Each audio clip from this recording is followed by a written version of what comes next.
Quédate en el suelo. Te dije que te quedaras en el suelo, no estoy resistiendo, entras aquí vestido así esperando que todos te saluden. No me importa cuántas medallas te hayas puesto. No recibes trato especial solo porque te pongas un uniforme, mi identificación es válida, he visto a las 6:14 de la tarde de un domingo por la tarde dentro del Aeropuerto Internacional Hartsfield Jackson de Atlanta. Un hombre negro con uniforme de gala de la Marina caminaba solo por la terminal civil. Su nombre era suboficial principal Darnell O'Hay. Tenía 38 años, un Navy SEAL en servicio activo con más de 16 años en operaciones especiales. Menos de 72 horas antes, había sido evacuado de emergencia de una operación encubierta dentro de territorio iraní. Los detalles de esa misión jamás se harían públicos. Lo que sí era visible eran las marcas que había dejado en él. Una mano derecha vendada, un corte suturado sobre la ceja izquierda, ojos que no se habían cerrado en más de 40 horas. Llevaba un bolso militar colgado de un hombro y bajo el brazo un expediente militar sellado, marcado con clasificaciones del Departamento de Defensa. Había sido redirigido a través de Atlanta en una conexión de transporte militar y dirigido por la terminal civil para tomar un vuelo hacia la estación naval de Norfolk, donde lo esperaba un informe confidencial. La terminal estaba llena con la habitual multitud de un domingo por la tarde. Familias regresando de vacaciones, viajeros de negocios tomando vuelos nocturnos, tripulaciones desplazándose entre puertas de embarque. O'Hay caminaba entre ellos con la postura firme y controlada de un hombre entrenado para funcionar en condiciones que quebrarían a la mayoría de las personas. Su paso era constante, sus ojos al frente, su uniforme perfectamente arreglado a pesar de todo lo que había atravesado. Las cintas en su pecho contaban una historia que la mayoría de las personas en esa terminal ni siquiera podían empezar a comprender. No estaba buscando atención. No estaba provocando una escena. Era un militar herido que intentaba ir de una puerta a otra dentro de su propio país.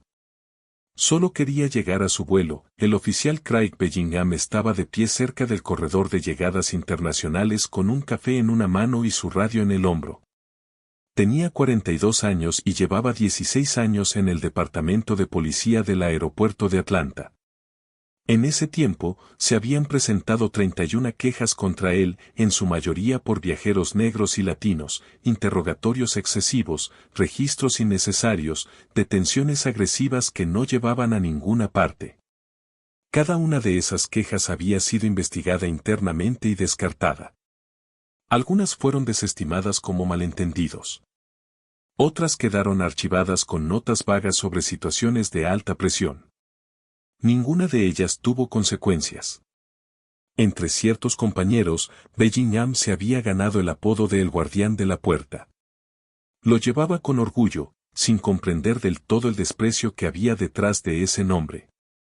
Su compañero esa noche era el oficial Nolan Fitch, de 29 años, con 5 años en el trabajo. Fitch era más callado, más cauteloso, y había aprendido desde temprano que cuestionar los instintos de Bellingham no era algo que se hiciera 2 veces. Se mantenía un paso detrás, observando a la multitud, siguiendo el liderazgo de Bellingham sin vacilar. Los ojos de Bellingham se movían por la terminal como siempre lo hacían, escaneando, clasificando, decidiendo quién pertenecía allí y quién no, y entonces se fijaron en un viajero en particular. Un hombre negro con uniforme de gala de la Marina, caminando por el pasillo con un bolso militar y un sobresellado bajo el brazo. Mano vendada, corte sobre la ceja, ojos cansados. La mayoría de las personas en esa terminal habrían visto a un militar herido regresando a casa. Bellingham no. Él vio a un hombre negro con un uniforme que no le parecía correcto. Vio a alguien que no encajaba con su idea de cómo debía verse un suboficial principal. Vio un objetivo y ya estaba en movimiento. Bellingham se colocó directamente en el camino de O'Hay. La distancia entre ellos era de menos de 2 pies. Oye, espera. ¿De dónde vienes? O'Hay se detuvo. Su postura permaneció recta, su tono respetuoso. Viaje militar, señor. Estoy en conexión hacia Norfolk. Los ojos de Bellingham recorrieron lentamente el uniforme de gala, las cintas, la mano vendada, el sobresellado bajo el brazo de Oai. No dio un paso atrás. Pareces problemático. ¿Dónde conseguiste esa herida? Oai mantuvo la voz firme. Estoy regresando de una asignación en el extranjero. Tengo mi identificación militar y órdenes de viaje si desea verificarlas. Bellingham extendió la mano. Déjame ver. Oai metió la mano lentamente en su chaqueta y sacó su identificación militar y los documentos de viaje doblados. Bellingham los examinó como un hombre que observa algo que ya ha decidido que es falso. Giró la identificación, miró la foto, volvió a mirar a Oai y luego negó con la cabeza. Estos podrían ser falsos. La gente compra estas cosas en Internet todo el tiempo. No son falsos, señor. Puede verificarlos a través de... Yo decidiré lo que verifico. Bellingham le entregó la identificación a Fitch sin mirarlo. La mandíbula de Oai se tensó ligeramente. Me gustaría hablar con un supervisor. La expresión de Bellingham cambió. No estás en posición de hacer exigencias. Pon las bolsas en el suelo, las dos. Oai bajó el bolso militar al suelo, pero mantuvo el expediente sellado bajo el brazo. Señor, este documento es material militar clasificado. No estoy autorizado a entregarlo a las fuerzas del orden civiles. Bellingham dio un paso más cerca. Su voz bajó, pero lo suficiente como para que los viajeros que comenzaban a detenerse y mirar pudieran escucharlo. No me importa cómo lo llames. Lo pones en el suelo o te pondré en el suelo. Fitch cambió ligeramente su postura detrás de ellos. Sus ojos se movieron hacia el creciente número de teléfonos que se levantaban por todo el pasillo. No dijo nada. Oai no colocó nada más en el suelo. Sostuvo el expediente firme bajo su brazo, con la voz tranquila y clara. Este documento es clasificado. No estoy autorizado a entregarlo. Esa fue la última frase completa que logró decir antes de que Bellingham le agarrara el brazo. El agarre fue duro e inmediato, los dedos cerrándose alrededor de la misma muñeca que ya estaba envuelta en gasa. Oai no se apartó. No cambió su postura. Dijo. No estoy resistiendo. Este documento es clasificado. Bellingham torció el brazo hacia arriba. La gasa se rasgó ligeramente y la mandíbula de Oai se tensó, pero permaneció inmóvil. Entonces Bellingham empujó con la palma abierta la parte superior de la espalda de Oai y lo lanzó hacia adelante. Las rodillas de Oai golpearon primero el suelo de baldosas, luego el hombro, luego el lado de su rostro. El expediente sellado se deslizó por el suelo de la terminal, girando hasta detenerse cerca de una fila de asientos. El sonido del impacto resonó por todo el pasillo. Una mujer jadeó. Un niño cerca de la ventana empezó a llorar. Fitch se movió rápido y inmovilizó las piernas de Oai contra el suelo. Bellingham dejó caer la rodilla entre sus omóplatos y le tiró ambos brazos hacia atrás.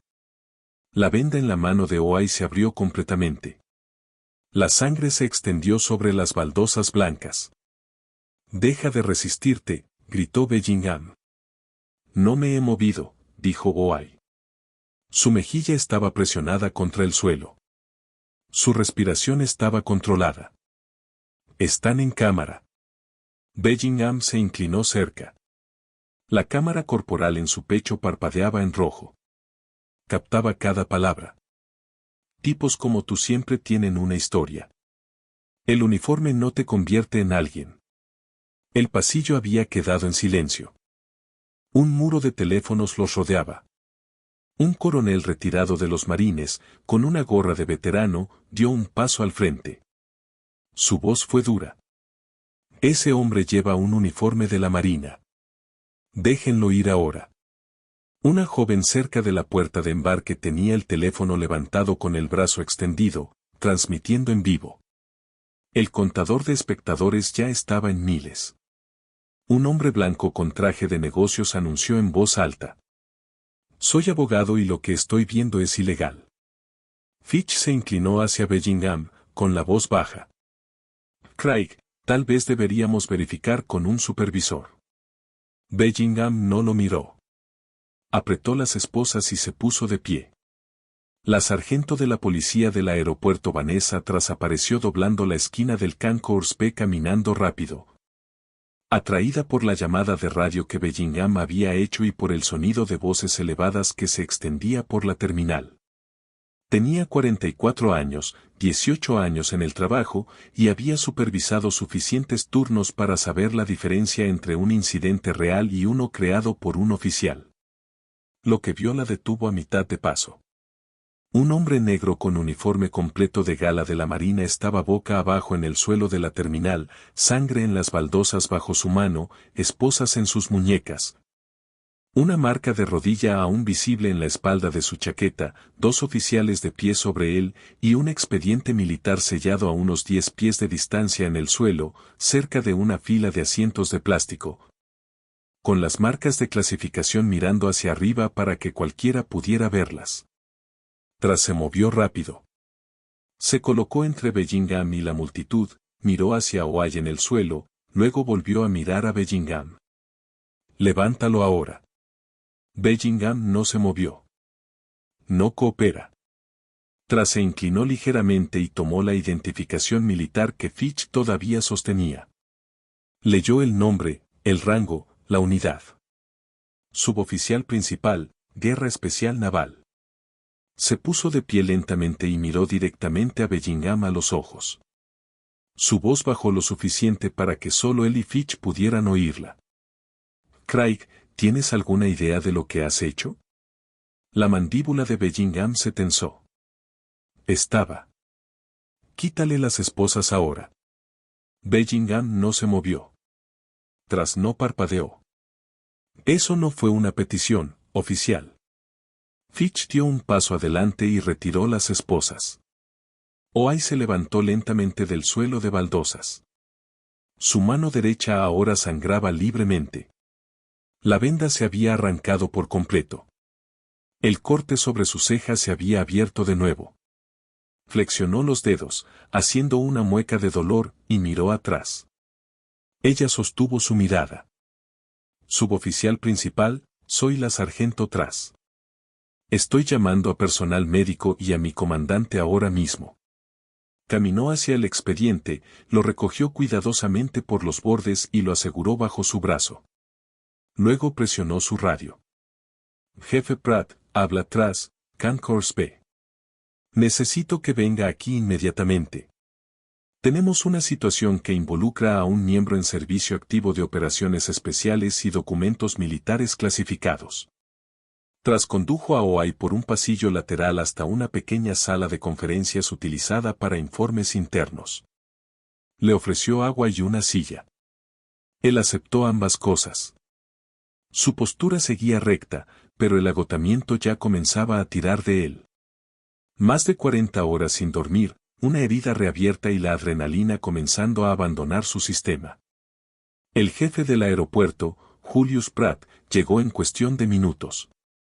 Estaba en sus últimos 50 años, calmado, deliberado, y en el momento en que entró en la sala y vio las marcas de clasificación en el expediente sellado, su expresión cambió. Tomó el teléfono y marcó el número de enlace del Departamento de Defensa. La llamada duró menos de 3 minutos. Su voz estuvo tensa todo el tiempo. Sí, señor. Guerra Especial Naval en servicio activo. Material clasificado estaba en el suelo de una terminal pública. La cámara corporal estaba grabando. Colgó y miró atrás. En menos de 20 minutos, 2 hombres con trajes civiles caminaron por la terminal sin detenerse en ningún control. Uno era Densis. El otro llevaba credenciales de la Agencia de Inteligencia de Defensa. Primero aseguraron el expediente. Luego pidieron ver las grabaciones de la cámara corporal. La reproducción comenzó en una sala cerrada al final del pasillo. Mostraba todo. La detención sin provocación, el lenguaje de perfilamiento, la negativa a aceptar una identificación militar válida, el agarre, la torsión, el empujón, el sonido del cuerpo de Oai golpeando el suelo, la sangre, la rodilla, y luego la voz. Clara e inconfundible. Tipos como tú siempre tienen una historia.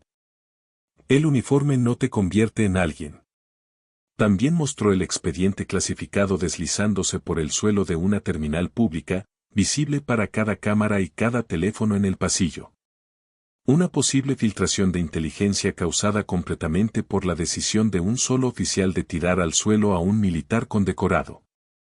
El oficial de la DIA salió de la sala e hizo una sola llamada. Su voz fue plana. Tenemos una situación de activo comprometido y una agresión contra un operador activo. Inicien jurisdicción federal. Colgó y regresó al interior. Pratt miró atrás. Retiren a Bellingham y Fitch del servicio inmediatamente. Radios, armas, placas, cámaras corporales, todo. El agente Densis añadió sin levantar la vista de la pantalla. Y nadie habla con ellos antes de que nosotros lo hagamos. Un abogado federal que revisaba las imágenes en Washington esa misma hora lo dijo con claridad. Esto no es mala conducta. Esto es un delito federal en al menos 4 cargos. Para cuando el sol se puso sobre Atlanta esa noche, la transmisión en vivo desde la terminal había superado los 2 millones de visualizaciones y seguía subiendo. La joven que había comenzado a grabar cerca de la puerta de embarque no había dejado de hacerlo. Sus imágenes mostraban todo desde un ángulo civil. El empujón, la sangre, las esposas, la reacción de la multitud y el momento en que trasllegó y detuvo todo. Los medios de comunicación comenzaron a llamar a la oficina de comunicaciones del aeropuerto antes de que las grabaciones de la cámara corporal siquiera terminaran su primera revisión interna. Las cadenas locales emitieron la historia a las 10.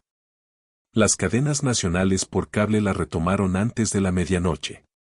Para la mañana siguiente, era noticia nacional. El Pentágono publicó un comunicado oficial en cuestión de horas. Fue inusualmente rápido y extraordinariamente directo. Un suboficial principal en servicio activo que regresaba de una operación clasificada en el extranjero fue sometido a una agresión con motivación racial por parte de las fuerzas del orden civiles. El Departamento de Defensa está cooperando plenamente con las autoridades federales y garantizará una responsabilidad total. En Washington, a puerta cerrada, el lenguaje no fue diplomático. Un alto funcionario de defensa se paró frente a una sala llena de abogados del JAG e investigadores y dijo lo que el comunicado de prensa no podía decir. Fue evacuado bajo fuego desde una nación hostil. Sobrevivió a lo que la mayoría de las personas en este edificio nunca tendrá que enfrentar. Y luego su rostro terminó contra el suelo de un aeropuerto estadounidense por el color de su piel. Esto termina carreras. Esto termina libertades. Después de eso no hubo discusión. Solo acción. La División de Derechos Civiles del Departamento de Justicia abrió una investigación formal. La Oficina del Inspector General de Seguridad Nacional lanzó una investigación paralela sobre las operaciones de la policía del aeropuerto en Hartsfield-Jackson.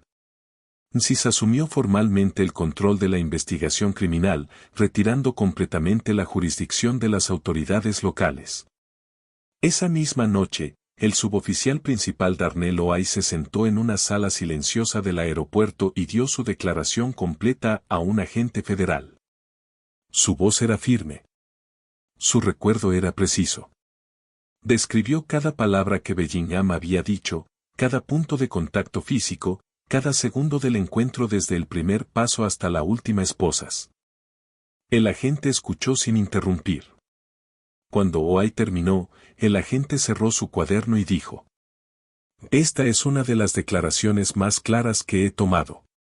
Oai asintió una vez. Fui entrenado para recordar detalles bajo presión. El oficial Craig Bellingham fue puesto en suspensión sin sueldo a la mañana siguiente. Su placa fue recogida. Su arma de fuego fue asegurada. Su tarjeta de acceso fue desactivada. Se le ordenó no contactar a ningún miembro del departamento ni a ninguna parte involucrada en la investigación. condujo a casa en silencio. En menos de 48 horas, sus 31 quejas anteriores fueron extraídas de los archivos internos y colocadas bajo revisión federal.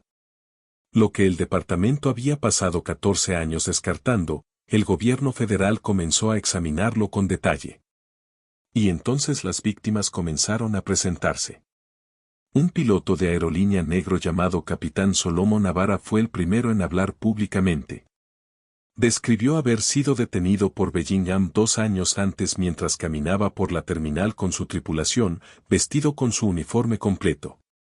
Bellingham lo había retenido durante 45 minutos, cuestionando si sus credenciales eran reales. Negándose a contactar a la aerolínea para verificar y liberándolo solo después de que un supervisor de puerta de embarque interviniera. Navarra dijo que había presentado una queja. Fue marcada como resuelta sin que se tomara ninguna acción. Un supervisor latino de la TSA llamado Héctor Padilla fue el siguiente en presentarse. Describió haber sido acusado por Bellingham de allanamiento dentro de la terminal donde había trabajado durante 9 años. Bellingham exigió su credencial de empleado, la calificó de sospechosa y amenazó con hacerlo escoltar fuera. Padilla presentó una queja formal. Desapareció dentro del mismo sistema interno que había tragado todas las demás quejas. Luego apareció una madre negra llamada Simone Achebe. Viajaba sola con su hijo de 8 meses cuando Bellingham la apartó para una revisión aleatoria. La revisión duró más de 30 minutos. Perdió su vuelo. Su bebé lloró durante todo el tiempo. Ella dijo que Bellingham le dijo que si no tenía nada que ocultar, no estaría tan molesta.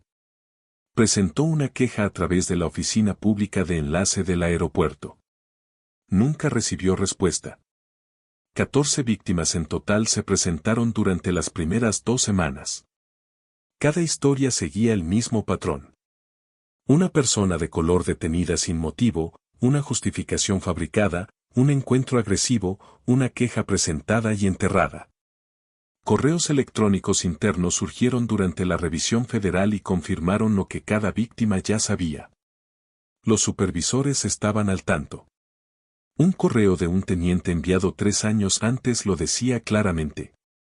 Los números de Bellingham son altos, pero mantiene la terminal limpia. Déjenlo pasar. Ese correo se convertiría en la pieza central de la investigación federal, no por lo que decía sobre Bellingham, sino por lo que demostraba sobre el departamento. Lo sabían. Siempre lo supieron. Y eligieron mirar hacia otro lado. Craig Bellingham se sentaba en la sala de su casa bajo los términos de su suspensión. El televisor estaba encendido. Su nombre aparecía en la parte inferior de la pantalla. Había estado allí todos los días durante semanas. Su esposa había dejado de responder el teléfono. Sus antiguos compañeros se habían distanciado por completo. El sindicato que lo había respaldado durante 31 quejas a lo largo de 14 años había guardado silencio. Ningún comunicado. Ningún fondo legal. Nada. Cada día surgía una nueva cobertura. Otra entrevista con una víctima anterior. Otro experto legal analizando las imágenes de la cámara corporal cuadro por cuadro. Otro segmento sobre el expediente clasificado que se deslizó por el suelo de una terminal pública porque un oficial decidió que un hombre negro con uniforme de gala de la Marina no se veía correcto.